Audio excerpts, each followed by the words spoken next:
warm welcome to one and all, our distinguished guests, my colleague, my dearest students, ladies and gentlemen, and all the esteemed participants of this webinar.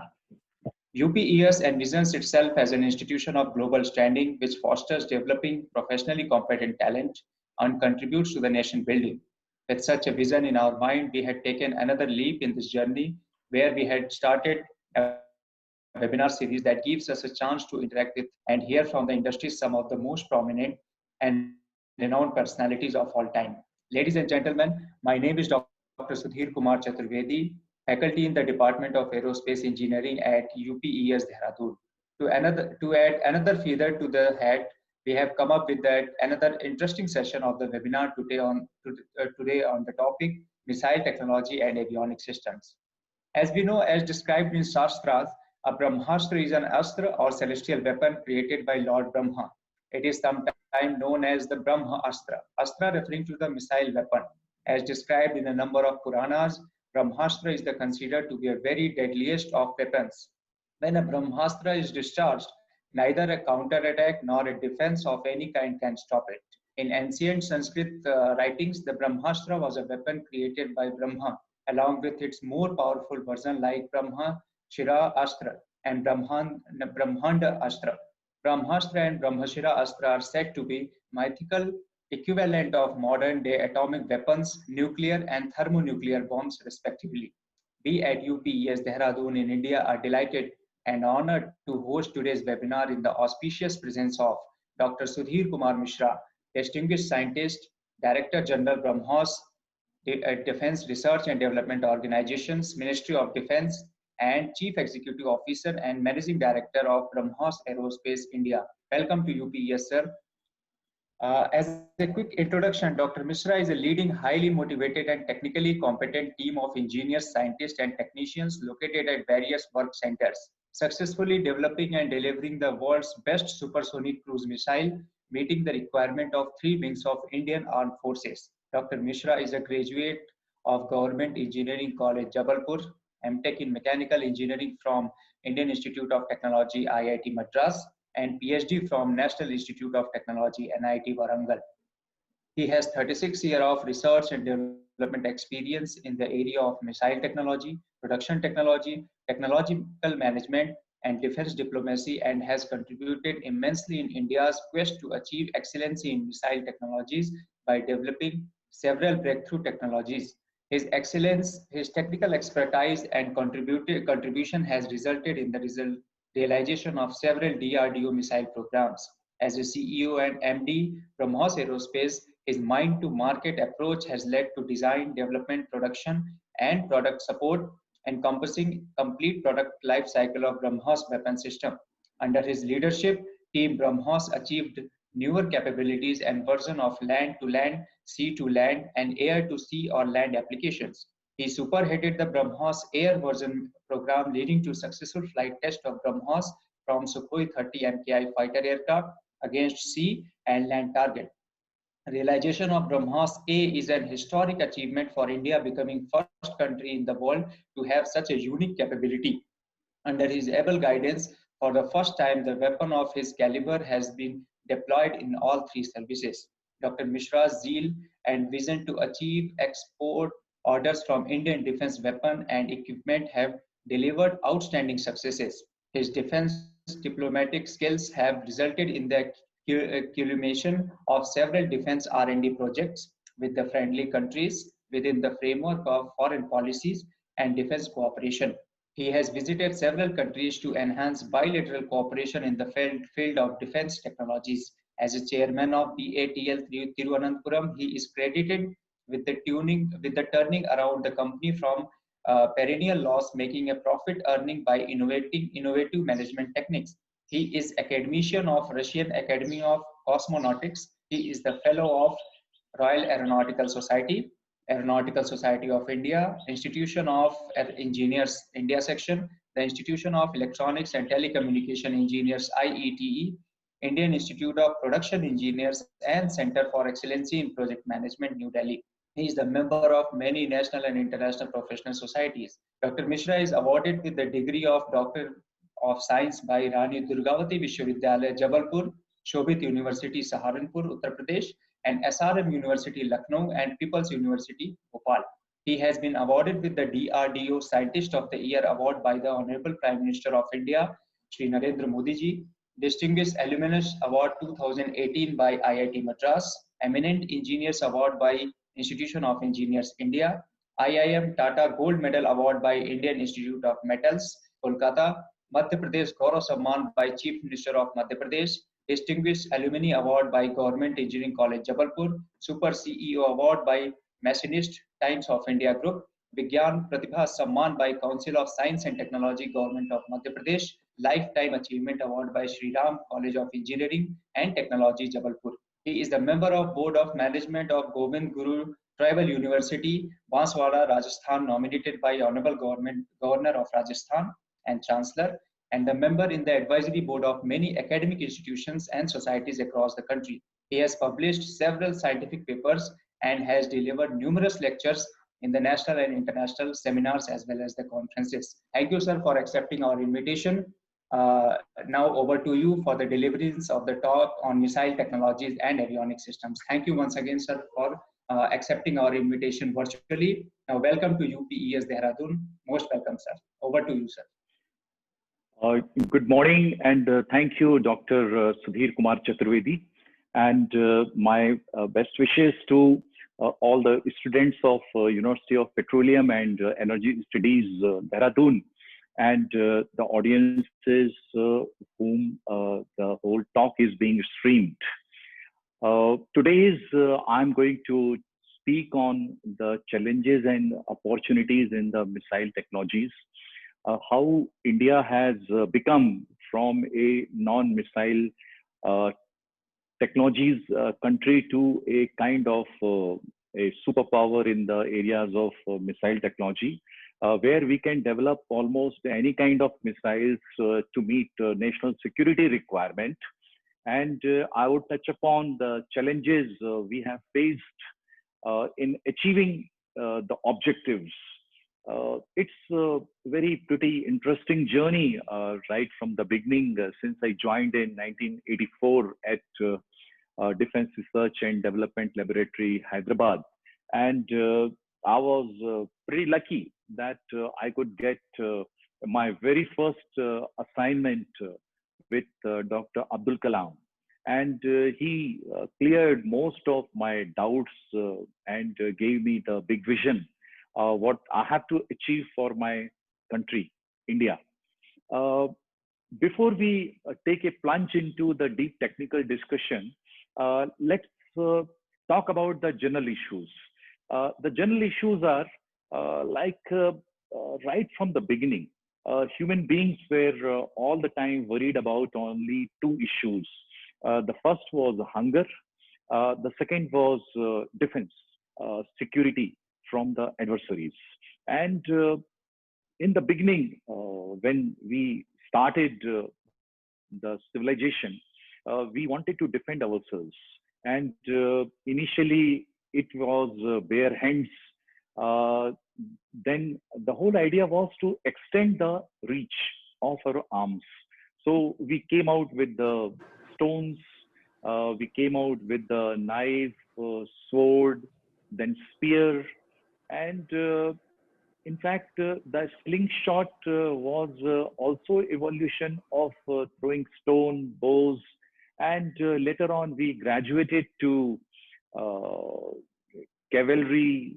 Then the Chinese came out with the fire arrow, and many such things happened.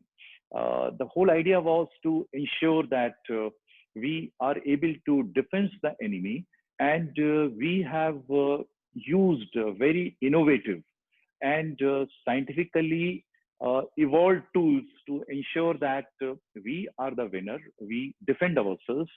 And one very interesting thing happened in the 18th century when Tipu Sultan, he used the rocket first time in the history of war. And although he was defeated, but his treasure of thousands of rockets were seized by the Britishers, and they have taken it along with them and used in the several wars in Europe and US. That's another story. We touch upon it for some time. Uh, it was in 1792, and as you can see on the screen, he had a properly structured army to use these war rockets. The whole idea was that the moment these rockets are ignited, they used to go up in the sky for about a kilometer and a half and come down on the enemy twirling down, and it used to create a kind of chaos in the enemy. And they used to horses, elephants, they used to run helter skelter. And those days, the whole idea was that if the enemy is dispersed, the land forces used to go and occupy the enemy territory. So with this, we graduated, and the rockets which Tipu Sultan has designed and fabricated, they were used in several wars. They were used in the Napoleonic War in 1806, in Battle of Waterloo in 1815, in Battle of Bladensburg in 1812, and they were used in the bombardment of Fort McHenry in 1814. In fact, I would like to tell you one very interesting thing, that India's rockets, they are finding a place in the US national anthem also. It is in the fifth line, where it is written that, and the rockets red glare, the bombs bursting in the air. The rockets red glare, which American national anthem is referring to, are nothing but the Indian rockets which were used in the 1804. So India has a history of coming out with the innovative techniques. Unfortunately, we were subjugated, and the technologies were taken to Europe, US, and we could not evolve beyond it. And interestingly, when we should jump to 1940s, 50s, when most of the major technology development have taken place. I want to tell to young students that although we all hate war, but wars, battles, they are the events when the best innovative ideas have come out of the human mind. And if you see the major technological breakthroughs, they are a result of the war, or should I say, they took place to defeat the enemy. And the best minds were given the opportunity, resources, and one incident is that when in the 1942, the Germans, they successfully developed the first missiles, and they fired almost 3,000 V2 rockets on England. And the Germans almost finished off the London. They brought it to the ground. Major structures, they were completely defeated. They were demolished. And it was the V2 rocket which has created this havoc. Fortunately, Germans were defeated, and one very interesting thing happened, that the winners, we have heard that winners used to divide the plundered treasures of enemy. But here, the winners, they have plundered the minds of German scientists. They divided the scientists into two groups, and 1,500 scientists and engineers, they were taken to the United States under the Operation Paperclip. And about 2,000 scientists were taken to Russia under Operation Avionics. And the detailed history of this, I will suggest students to read it, and it's properly documented. And this division of the scientists, and when the proper resources were given to them, it has resulted into major technological breakthrough of the last 70 years. Many of you must have heard about von Braun. Von Braun is a person who has developed the rocket to reach to the moon. And von Braun, when he reached to the US, he collected a group of American and German scientists, conducted several experiments. They have flown hundreds of the V2 rockets and developed the subsystem level technologies based on this. And the first long range ballistic missile used to be called Redstone. That has come out of this group of scientists. Later on, they came out with a Jupiter C. And in the 69, they came out with a 3-stage rocket, Saturn V, which was designed to take the astronauts to moon. So it's not that the V2 immediately gave birth to Saturn V. A lot of American scientists and resources, they have gone into it. At the same time, in Russia, if you see, the Russians came out with the first liquid propellant engine, and which led to a very first Soviet intercontinental ballistic missiles. This missile was modified to a launch vehicle, and it is known to us as a Sputnik 1. This Sputnik 1 has taken the first man into the space. All of you know Gagarin, Yuri Gagarin. Yuri Gagarin has traveled in the Sputnik 1 and became the first man to be in the space. And the Sergei Korolev, he is known as the father of cosmonautics of Russia. We have given you this background so that you know that many countries whom we call as a developed country, they got a leapfrog. They got a leapfrog because of the adaptation of technology from other countries, and these technologies were almost developed. In 1980s, exactly 1983, a group of scientists, it came around Dr. Kalam, and we decided that India should undertake a missile program. And the missile program is known as a IGMDP, Integrated Guided Missile Program. It has 5 projects, Prithvi, Agni, Nag, Akash, and Trishul.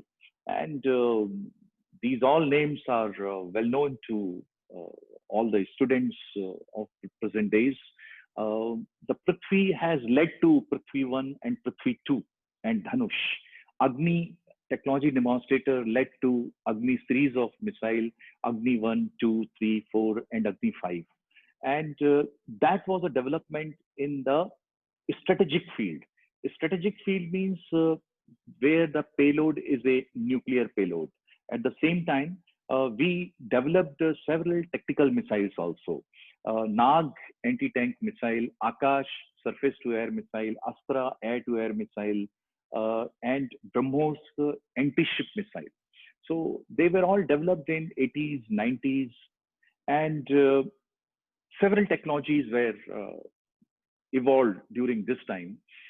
We developed a re-entry vehicle structure so that Agni missile can enter into the space after completing the flight test, after completing the flight in the space. And we came out with a twin engine liquid propulsion, which became a workhorse for Prithvi missile. Then different kind of warheads were developed, different kind of platforms were developed to launch the missile. Navigation technology has been developed in the country. And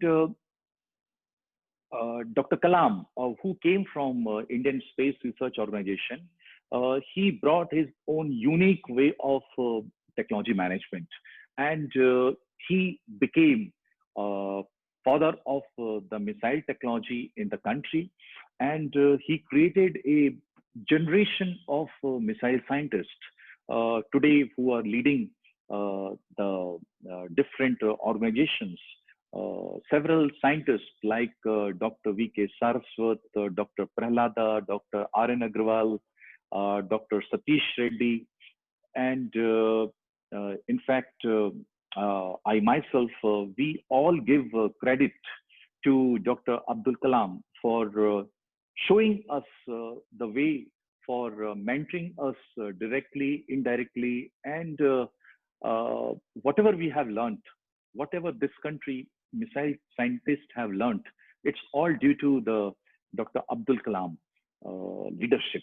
One thing I want to tell you, I want to tell this to the young students that you should compete, but you should never compete with your juniors. Then only you can create a heritage. You can create a technological heritage. That's what Dr. Kalam did. Now, one very interesting to narrate. Before I narrate the story, I would be very happy to tell all the students that we always read physics, chemistry, engineering sciences, electrical, mechanical, civil, engineering drawing, but all of you should read history also. Please do read history, read sociology, read geography. These humanities subjects, they give us a vision. They tell us what was the history, how we are today, and what we tomorrow. So if you want to be a visionary, if you want to be a great leader, read history, read sociology, read law. I'm not saying that you become master of that, but unless you know that, it will be very difficult for you to, create something worthwhile in the life. So you must do that. Let me take you back to 1991 when Kuwait was invaded by Iraq, and US forces, they came to the Persian Gulf. And before I talk about the invasion, let me tell you that those days in the 1990s, Iraq was very, very developed when it comes to the defense technology. It was very developed country. They have divided the whole country, whole space into hundreds of the sectors. Each sector was protected by the land forces, by the air forces, and it was a very strong nation. Any country who wanted to fight a war with Iraq, they had to think 10 times. But you can always defeat somebody if you know their weaknesses.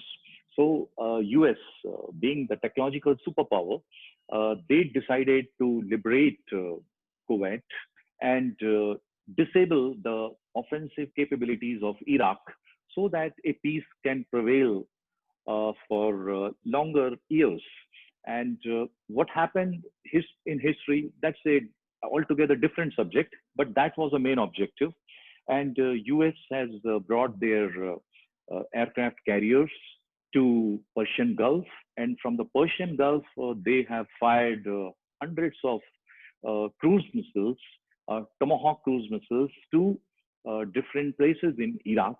And within 24 hours, all the strategic resources, structures, their command and control centers, they were finished. And there was hardly any loss to United States land and naval forces. And once the Iraq has come on to its knees, the land forces simply walked in and they have taken over. Rest is again a history which you should read and learn. Now, one more interesting thing happened in the 90s when Dr. Kalam he visited Russia, and in one of the tea break, he was shown a half-completed engine, which is on the screen, which you can see. And this was a liquid ramjet engine, which was partially completed and was not fully operational. And Dr. Kalam, being Dr. Kalam, and Dr. Yefremov, who is a equally decorated, intelligent, and a visionary, both became friends and both decided that India and Russia can join hands and can come out with the world fastest cruise missiles. We also decided that we are not going to buy the technologies. We are not going to pay money also to purchase any technologies. We are going to work jointly in our own laboratory. So in the DRDO, Defense Research and Development Lab was identified. And from the Russian side, NPO Machinostronia was identified. And as you can see on the picture, the intergovernment agreement was signed between Dr. Kalam and his counterpart. And those days, several visionaries like General Sundaram, Dr. Pillai, and Sri Venugopalan, all that you can see. Interestingly, I want to tell you that in one of the pictures, if you see on the right-hand side corner, I also was part of the whole discussion. So my association with BrahMos started long back, maybe around 1994, 95, pretty long. So we came out with a joint venture, and in this we decided that the joint venture will be funded by both the countries. So we came out with a $250 million complete fund, and 50.5 was invested by Government of India, 49.5 by Government of Russia, and we decided to create the resources, develop the capabilities, and the core competence of DRDO and NPOM brought together into the joint venture. We did the joint design, development, manufacturing, and marketing. So we call the missile as our vision as a mind to market of a missile. And India has developed several technologies like inertial navigation system, onboard computer, fire control systems, platform systems, various testing and evaluation technologies. And Russian side, we took the propulsion technology and the seeker. And we brought together and created a missile called BrahMos. The BrahMos has got a very, the name itself has got a story. In the BrahMos, we have taken Brahm from Brahmaputra River and Mos from Moscow River. So Moscow River is known for a very slow, steady motion, which depicts the trajectory of the missile. And Brahmaputra is known for its ferociousness and the width. All of you know that. So the destructive power, the knowledge power that came from Brahmaputra. And we completely developed a new class of technologies. And today, even today, I should say, that this missile is the fastest cruise missiles inducted and operationalized in the Indian Armed Forces. So here is the story of the fury of Brahmaputra and grace of Moscow River, what is to you on the screen. And when you visit our office headquarters, we would be very happy to show you the morale, which is having a Kamakhya temple on a 3-storied wall and St. Basil Cathedral on another panel of the wall. And as you know, the BrahMos is a fastest cruise missile. These cruise missiles are basically like a unmanned aircraft. and the unmanned aircraft uh, filled up with the propulsion, with the warhead, with the explosive. So we designed the BrahMos in such a manner that it can have any kind of trajectory. You can launch BrahMos from land, from sea, from subsea, that's submarine, and from the air. You can also engage variety of targets. You can engage ships. You can engage on the land ammunition dump, command centers, railway yards, air force bases, radars, and I want to tell you that the whole missile can work in very diverse environment. The missiles are designed to work in snow, mountains, desert, plains, sea, subsea. Why I'm telling you all this is that when you create a piece of engineering which has to be best, which has to be used by the armed forces, then if you are designing it to work in the snow as well as the desert, it means in the desert temperature touches up to plus 54. In the snow, in the Ladakh, Leh Ladakh, it goes up to minus 40, minus 50. So you have to design an equipment which can work right from minus 80 degree to plus 70, plus 80 degree. So you have to face the challenges in the field of materials. You have to create electronics which can work in such a wide variety of temperature. It should be, because the whole thing will be traveling from one place to another, so it should be designed for shocks, vibrations, all variety, very high, because it will maybe traveling by train, by ship, by on the ground, on the trailer, in the submarine, in the aircraft. So the shock levels are very, very high. The vibration levels are very, very high. If you're going to use it in the desert, you have to ensure that it is packaged so well that not a peck of dust can get inside it. The humidity should not affect, so it has to be protected from the rust. So the best of materials, the best minds, the best testing procedures, the best evaluation procedure you have to create. And this is the challenge.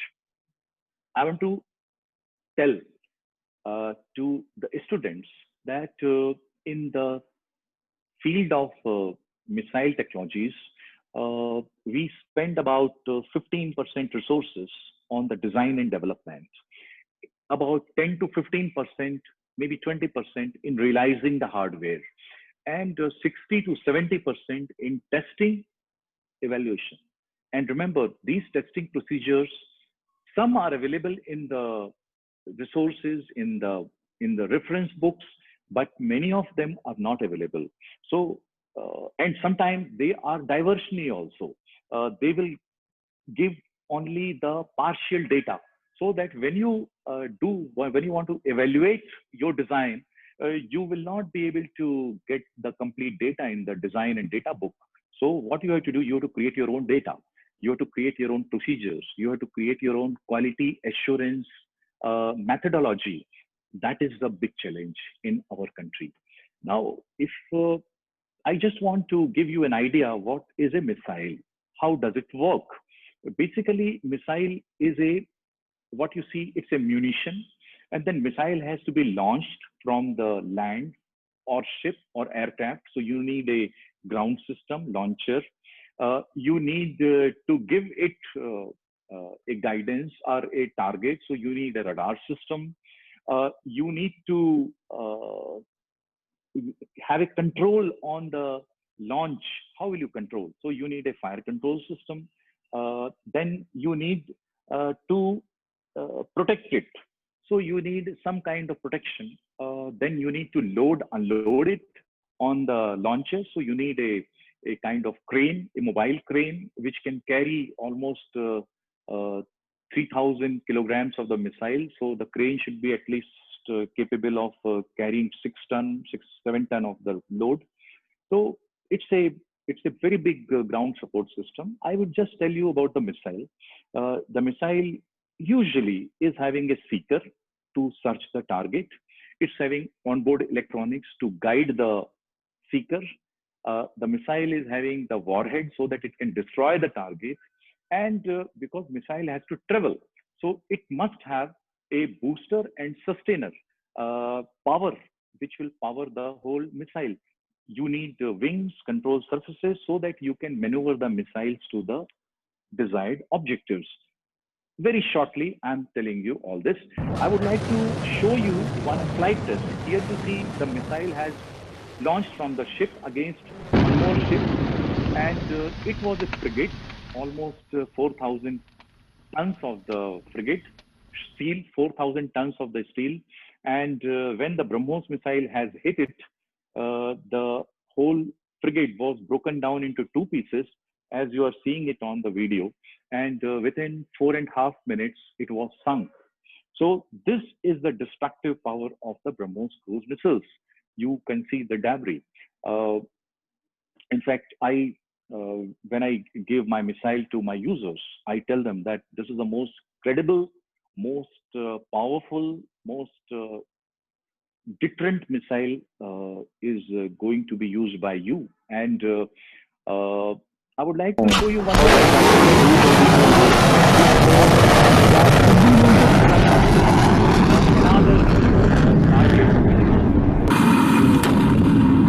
quite important straight away. So here you have seen that we have hit at the center of the target, and traveling for almost 300 kilometers, hitting a flag, a 1 meter square, is the capability which BrahMos has given to our armed forces. Interestingly, I want to tell you something that when we conducted SLV flight test, we became 7th in the world, and we became member of the Space Club. When we have fired Agni missile, we became 6th in the world. When we conducted the nuclear test in 1998, we became 6th again in the nuclear weapon state. But when we conducted the BrahMos flight test in 2001, we became 1st in the world to have the fastest cruise missiles. And when in the 19, we conducted the flight test from the air, from Sukhoi 30, India again became 1st nation in the world to achieve this capability. So BrahMos' contribution in the field of missile technology has been phenomenal. Here you see the flight test taking from the Sukhoi 30. The missile has dropped from the Sukhoi 30, and now the booster is taking to the supersonic space. And once the supersonic space is reached, the booster gets separated, the sustainer takes the missile to the target. So here you see the target, which was located more than 200 kilometers away in the Indian Ocean, and the missile was without warhead. That's why you see only a little bit of fire. And you can see we have hit precisely on the land, on the sea. So this is the capability we have given to our armed forces. Now, I would like to tell something about the engineering part of it. I can keep on showing you the different flights, but the idea is not to amaze you, but to tell you the engineering background, what all goes into such things. So when we developed the air version of the BrahMos, what did we do? First, we carried out the electrical and mechanical modification of Sukhoi 30 aircraft, because Sukhoi 30 aircraft was not designed to carry such a heavy missile. And there was only one hard point. Hard point is a place where you hang the missile. So we wanted to create two hard points. For that, we had to literally cut the Sukhoi 30 into two, and we carried out the structural modifications inside the aircraft. And again, we brought back both the parts of the aircraft together and welded it. Now, what I'm trying to tell you is there is a technology involved about welding, about cutting it, separating it, and how did we do? Why did we do? We carried out also when we wanted to see whether the missile can go safely in the Sukhoi 30 aircraft or not. So we carried out CFD analysis, computational fluid dynamics analysis. We carried out the wind tunnel testing to see whether the wind tunnel testing and the CFD, they are going together or not, both are similar or not. So when we conducted the separation test, when we have dropped the missile from the aircraft, the drop was compared with the CFD and the wind tunnel analysis. And we found that we are completely correct in making the assumptions. Now, such a large missile, we had to, if you have to integrate a missile to the aircraft, you need a launcher. The missile is hung onto the launcher. Launcher is integrated to the aircraft. Now, we created a launcher which is biggest in its class in the world, which is integrated to the fighter aircraft. And we completed the electrical mechanical integration of this launcher with the missile avionics. And again, we carried out several analysis to ensure that the performance of the aircraft is not degraded. And when we successfully carried out the flight test, we hit the bull's eye. I want to tell you that if you go to the YouTube and you just type there the accidents during the missile separation, you will find hundreds of the videos. And before we started, we ourselves saw those videos. And whenever we used to have doubt, I used to show them the videos where the missile has not separated safely from the aircraft and aircraft has got damaged. So we learned from the mistakes and accidents of others and ensured that we are successful first time and all the times. And when we conducted the flight test in the 90s, 2019 and 2020, we hit the target safely, securely, without causing any accidents. Now, come to our competitors. We have several competitors like Tomahawk, Harpoon, Glove, Exocet, Ottoman. There are many advantages are related to the supersonic. First is, it is the speed. The kinetic speed is very high, so that when you hit it, you are able to release almost 9 times more energy to the target, and you can break it. And you get shorter time to reach to the target. The reaction time is also very less. And when you are moving at a very fast speed, the target cannot go away very quickly. So their speed also comes down by 1/3 when my speed is 3 times more. And you can launch BrahMos in the salvo mode, means one after another at 2.5 seconds interval, 3 seconds interval, you can launch it. And this missile is undefeatable due to the speed, stealth, and the electronic counter measures. And we know that there are several supersonic cruise missiles are under development, like Perseus, Europe is developing, and China, although they have claimed that they have a supersonic cruise missile, but they have not shown any video. So when you don't show a video, you don't show the proof. So we presume that you don't have it. In the name of a secrecy, one can claim anything. But if you want a credible weapon, then you have to demonstrate. And I want to tell you that many times, many countries, they keep claiming that they have successfully developed. They show only the launch of the missile. They always show that the missile has taken off, but they never show the target being hit. And the BrahMos missile is such a missile which always show the launch, and we always show the target being hit also. So this shows our confidence in the weapon system. This shows our knowledge base which we have developed, and this shows the commitment of the scientists of DRDO and the BrahMos. And so this is the story of the BrahMos. And I want to tell you that we are not going to stop here. Dr. Kalam has given us a vision. He used to tell us that we should come out with a reusable hypersonic and strategic payload delivery vehicle. And DRDO is moving towards that direction. We conducted a flight test of hypersonic missiles sometime back, which all of you have seen. So we are very sure that soon we would realize the dream of Dr. Kalam once again. All of you know that Dr. Kalam used to tell us that we need to dream, and we need to put up efforts to convert these dreams into the action and reality. And Dr. Kalam himself, he was very much impressed by Yoga Sutra of Maharshi Patanjali. And I want all of you to read it. Many times, whenever we talk about our Maharshi, whenever we talk about our philosophical heritage, young minds think that, oh, we know everything. We are living in the internet age. There is nothing more to learn. But no, my dear students, read it.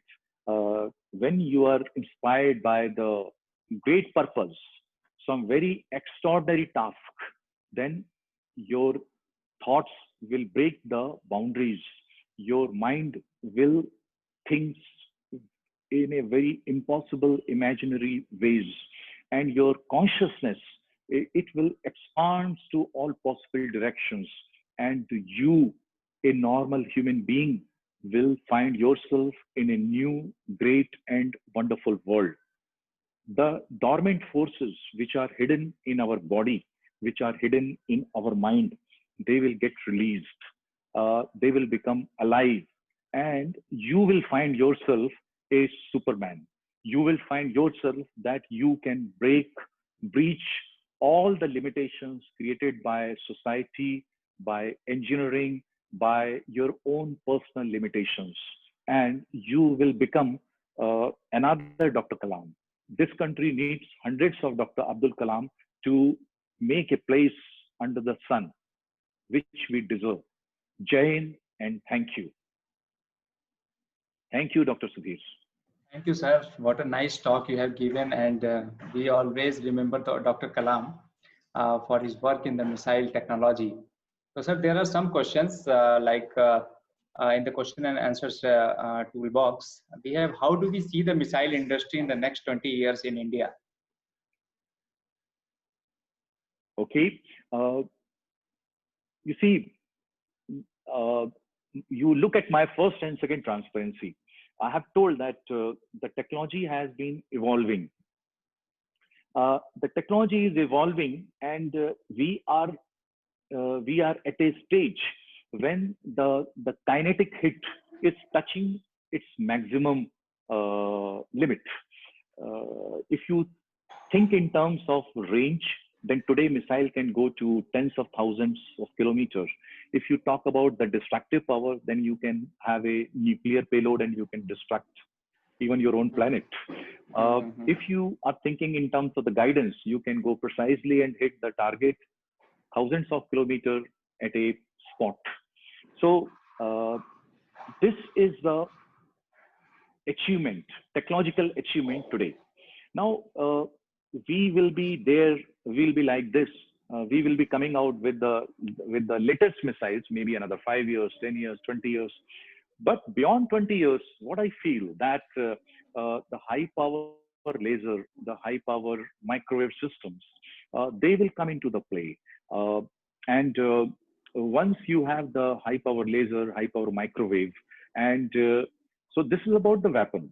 The second is, right now we are talking about war on land, sea, and atmosphere.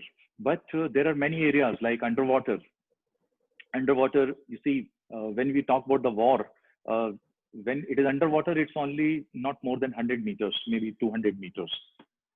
But ocean is tens of kilometers deep at several places.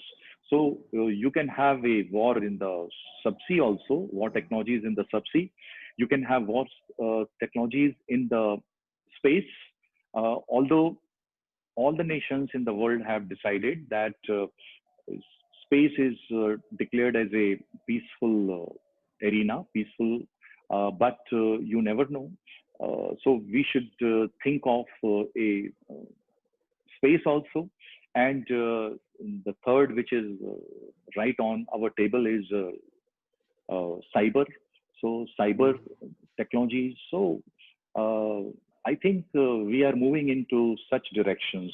And for another 20 years, of course, the kinetic technologies will be there, but non-kinetic also are going to predominantly dominate. So this is what this is the limit to which I can look into the future. Thank you, Sudhir. Yes, sir. There is another question. If it is said that war results in the major technological breakthrough, but the war causes economical backwardness, which is more savage than breakthrough. What is your opinion about it? Oh, yes.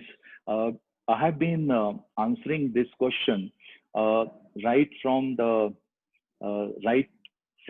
school students to the very intellectual gatherings. Why war? I completely agree with you that war causes destruction. Actually, let's go back to the birth of a baby. When a baby takes the birth, you know, how do they find out whether the baby is in pink of the health or not? They simply pinch it. The moment they pinch the baby starts crying. And the nurse, she says, yes, baby is healthy. Now, what is the cry? The cry is a defensive mechanism of a baby who understands almost nothing. The baby even doesn't know how to suckle the mother's breast. And this baby, first instinct is to defend himself. Now, unfortunately, we have divided ourselves into the family, society, towns, states, cities, language, countries, continents, and different barriers are there. When these barriers are created, they were created due to certain reasons. But everybody is a very insecure about the other. The moment I speak English and there is some guy who is speaking Italian, I'm uncomfortable. I'm at a discomfort. I'm not secured. What is he talking about? So wars happen due to insecurity. Wars happen due to the evil, due to the evil design of another person. Now, if you see all around us, we want to become strong to protect our family. We want to become strong to protect our society, our nation. I told you the cause. Cause is insecurity.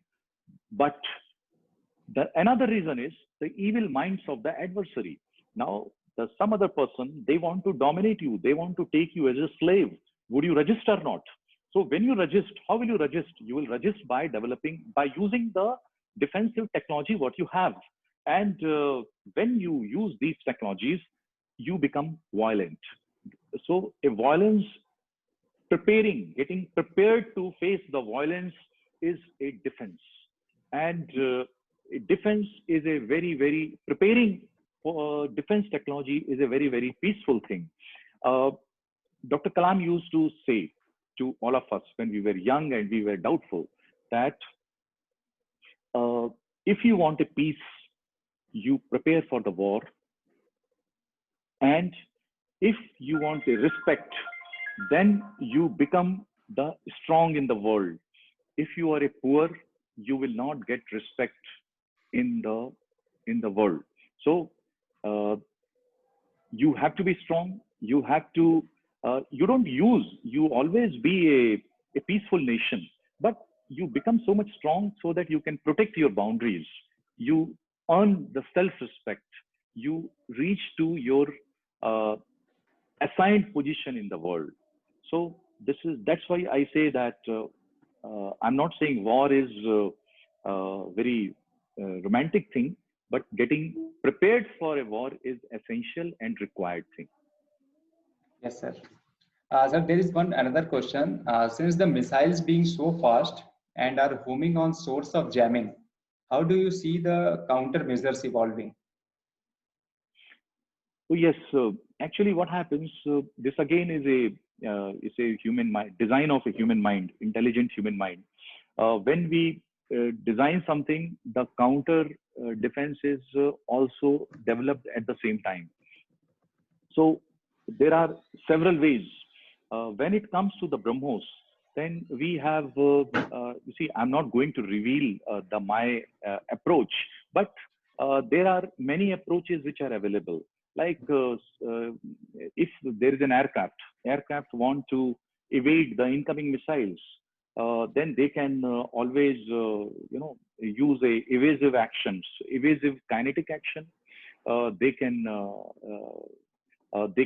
direct the missile towards the sun if it is a infrared guided missile, or they can release shafts. The shaft is a very small pieces of aluminum, so they create a kind of blindness for the incoming missiles. And in the same way, the missile is also designed to beat it. So suppose you can always put up give intelligence to the missile that wherever you see the stationary RF signature, don't go towards it. You go towards the RF signature which is moving, which is an aircraft. So you always know what are the different techniques. So you can make your electronics very much ruggedized, very much you can give it intelligence so that it can beat the enemy techniques. And I would give you an idea. The person who has asked the question, he should watch a movie called Behind the Enemy Lines. It's about 2-3 minutes video in which they have shown a missile chasing a aircraft. Missile never chase aircraft for 2.5 minutes. It chases it only for about 4, 5, 6 seconds, not more than that. But you watch that particular scene behind the enemy lines, and you will learn many things, how a target protect itself against the incoming missiles. Yes, sir. Sir, there is one question. What is the application of hypersonic missile technology in counter space operations and design of reusable space vehicles? Pardon, what is the second one? Design of? Design of reusable space vehicles. Reusable. Okay. I think reusable space vehicle, I must tell that the person who has asked the question, please watch the video in which the rocket, a reusable rocket, is designed by Elon Musk some time back. It was much in the news, and the whole idea is to economize the rocket launch. Okay, let me take you back to more than 100 years. You see, when the cars used to be made, they used to cost those days also thousands of dollars, and very few people were able to afford. And today, any person can afford a car. It's pretty cheap. The cost has come down drastically.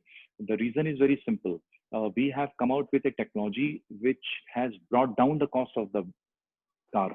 In the same way, today, space travel is very expensive because of the exotic materials and the high cost of manufacturing. Maybe after 20 years, 30 years, that's what Mr. Elon Musk is planning, to bring down the cost of the space travel so that many more people can travel it, not only for tourism, but for the engineering application of space for the betterment of human beings. And the second question was about the hypersonics. You see, hypersonics' main advantage is the speed and the travel. What you can do, maybe from Delhi to New York in about 28 hours. With the help of hypersonic, you will be able to do maybe in about 3 hours, 3.5 hours. So it's 12 hours. It's very much possible. And when we came out with Rocket Brothers' first aircraft, then it was unimaginable to think that even we will be using it to travel cross country. trans-continent travel will be there. And today we are traveling it. In fact, we came out with a Concorde also, supersonic aircraft between Paris and New York. So hypersonic also will happen. It will take time, but it will happen. So anything which you can use to carry passenger, you can use it to carry explosive also. So anything which is having a creative side is having a destructive side also. So this is in a very indirect manner I have answered this question. Sir, are we going air to air in BrahMos? No, air to air we are right now we are thinking but not making. Maybe we'll make also. Mm-hmm. Okay, sir, we have a lot of questions, and since another meeting is planned, so just we have to end up the session. So rest of the questions I will give on the email, and I will send you the questions also, so that if you have some time, so you can reply on the same. So sir, finally, I promise I will answer all the questions. Please send it sir. on my email. Thank you. So finally, sir, on behalf of UPES Dehradun and the entire support of staff and our esteemed attendees in the webinar, would like to thank you for taking the opportunity as well as taking your valuable time for your gracious presence and taking out the time from your busy schedule to enlighten us today. It's always been our pleasure to have you with us, sir. And we look forward to see you in our campus in future once this COVID-19 pandemic will be over. So thank you so much all the participants who have joined today. Sir, thank you so much for accepting our invitation and for the wonderful talk. Thanks again, sir. Thank you, Professor Chaturvedi, and thanks all the students for a very patient hearing. Thank you. Thank you, sir.